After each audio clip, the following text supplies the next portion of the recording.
So prosecutors are presenting evidence tomorrow to a judge in a preliminary hearing against the suspected shooter of Charlie Kirk. It is the first step in determining if there is enough evidence to go to trial. Joining us, we have some legal perspective because prosecutors, again, are presenting that evidence, and we're going to talk about it now with our guest, Mackenzie Joy Brennan. We want to bring you into the program, and thank you very much.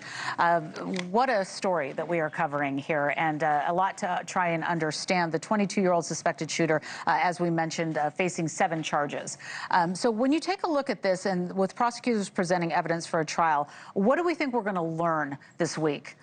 Yeah, so this week it's starting out that formal process. So it's one of the preliminary hearings. I don't anticipate a whole lot of new information coming out on Monday. It's essentially confirming his acceptance of this counsel, waiving his right to be in person at future appearances. So I don't think that we'll learn too much more. The state investigators have said that they plan to hold information close to the vest, which makes a whole lot of sense when you think of jury nullification and factors like that. Right. You know, there's been so much online about, I mean, there's been rumors. I mean, obviously, we've all seen the videotape, and we have to go through this legal process, but it's been kind of wild to see how many people think that other people might be involved. But that's not where we are now legally with the case. We're dealing with this suspect who's been taken into custody. But what do you make of what we're hearing online?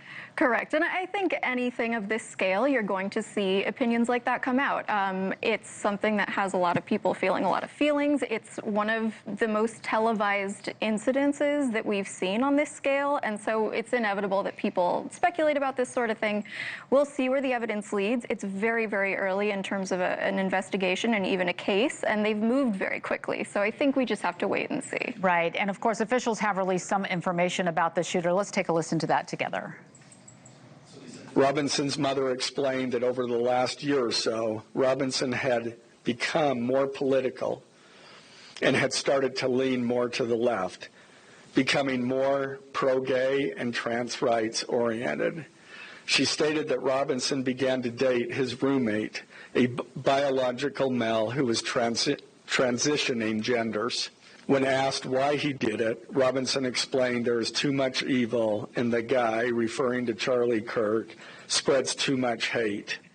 So, of course, everybody wants to know a motive, and we're getting a little insight into the alleged motive through those text messages that we talked about. But political ideology will most likely be coming out as we move through this. So what do you make of what we've heard so far on that?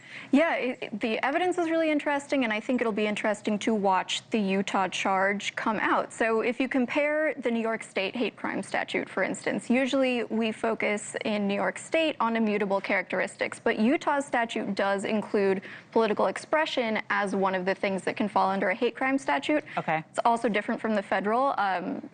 So that's a huge piece of why the ideology is going to matter in this case. It's one of the aggravating factors on the murder charge, and it's one of the things that makes the case eligible for death penalty. And also we've got the FBI involved, right? So the feds are here. They say that they're investigating other people who interacted with Robinson. Let's take a listen to that.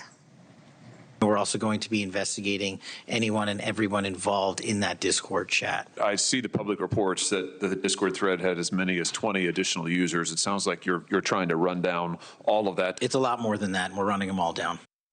Okay, so he was chatting on Discord, talking about it.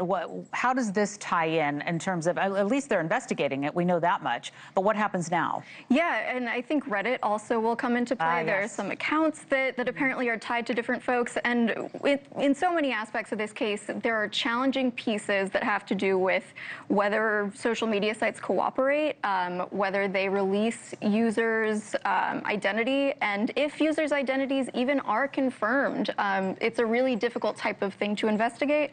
So it's good that at least there is federal cooperation to move these sites to cooperate. Right. And as we watch this video, I mean, the video that you're seeing on your screen is the alleged suspect getting off of a roof, climbing down, running for the trees. And we know that that is a very big part of that story. I mean, look at that. That's clear video taken from a little bit of ways from where the alleged suspect got up on a roof and was able to get a line of sight on Charlie Kirk on that fateful day. day. And as we were talking earlier about how many cameras were there. So you got the camera that's catching the suspect on the roof, and then everybody who was streaming and who was watching, and everybody's going back over all of those videos that they have on their phone. The death penalty is now on the table. Let's talk about that part of it and where that goes from here. Yeah, I think one of the biggest concerns going forward is going to be that potential jury nullification, because so much information has come out early, and because death penalty cases tend to be very appeal heavy, procedural heavy. You're going to see somebody throw everything that they can at the wall, rightfully so, from the defense attorney's perspective.